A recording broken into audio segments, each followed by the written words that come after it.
Les archives papier nous rappellent que l'histoire n'a pas commencé avant-hier. Bonjour, je suis Denis Dupont et je m'égare souvent, avec délice, dans les anciens numéros de l'Indépendant.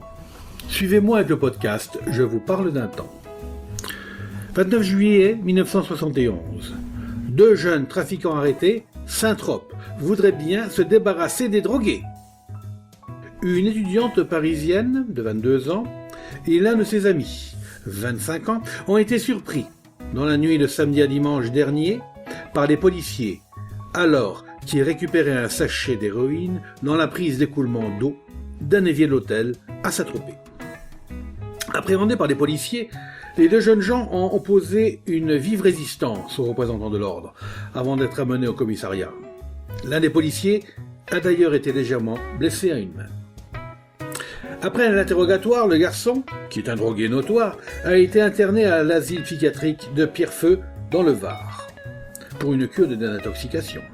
De son côté, la fille a été inculpée de rébellion à la force publique et de fréquentation de drogués. Elle a été toutefois laissée en liberté provisoire. Après s'être rendue dans la journée de lundi chez un médecin, la jeune fille a porté plainte contre les policiers qui, a-t-elle dit, l'ont molesté.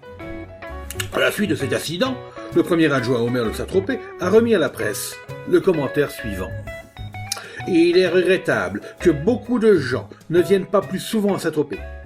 Ils pourraient constater quel genre de faune hante notre cité durant la saison estivale. Je veux parler de crasseux, de drogués et de voyous. Il faut qu'on sache qu'ils ne sont pas les bienvenus, ni auprès des Tropéziens authentiques, ni auprès de la très grande majorité des estivants, dont certains préfèrent quitter la ville plutôt que de se trouver en présence de ces individus. La police ne fait que son devoir en essayant de les éliminer. Et si on peut lui reprocher quelque chose, c'est sûrement de ne pas être assez sévère. La municipalité, de son côté, fait son possible pour encourager cette action de purification. Enfin, il faut que l'on sache également que les Tropéziens et les estivants qui viennent chercher chez nous le soleil et les plaisirs de l'été commencent à en avoir assez de cette faune et de ces voyous. Fermez les guillemets. Par arrêté préfectoral, un grand café toulonnais, situé en plein centre de la ville, et notamment fréquenté par des drogués, a fait également l'objet d'une mesure de fermeture administrative d'une durée de 3 mois. Au cours de la vaste opération de police antidrogue déclenchée il y a une quinzaine de jours dans tous les établissements de la Côte d'Azur, un jeune homme de 22 ans, déjà connu des services de police, avait été interpellé à Toulon, alors qu'il se trouvait sous l'effet de la drogue.